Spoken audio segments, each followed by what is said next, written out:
যদি কোনো ব্যক্তি সারাদিন শয়তানের ওয়াসওয়াসা থেকে নিজেকে হেফাজত রাখতে চায়, শয়তানের কবল থেকে নিজেকে নিরাপদ রাখতে চায়, আর ওই ব্যক্তি যদি রাসূল আকরাম সাল্লাল্লাহু আলাইহি ওয়াসাল্লামের শেখানো এই দোয়া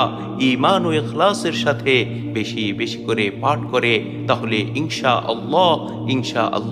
আল্লাহ সুবহানাহু ওয়া তাআলা ওই ব্যক্তিকে শয়তানের অনিষ্ট থেকে হেফাজত করবেন। এ সম্পর্কে মুসলিম শরীফের 713 নম্বর হাদিস হযরত উকবা রাদিয়াল্লাহু আনহু বর্ণনা করেন। রাসূল আকরাম সাল্লাল্লাহু আলাইহি ওয়াসাল্লাম ইরশাদ করেন, যদি কোনো ব্যক্তি এই দোয়া পাঠ করে তাহলে শয়তান বলে যে ওই লোকটি আমার অনিষ্ট কুমন্ত্রণা থেকে সারা দিনের জন্য বেঁচে গেল। সেই দোয়াটি হচ্ছে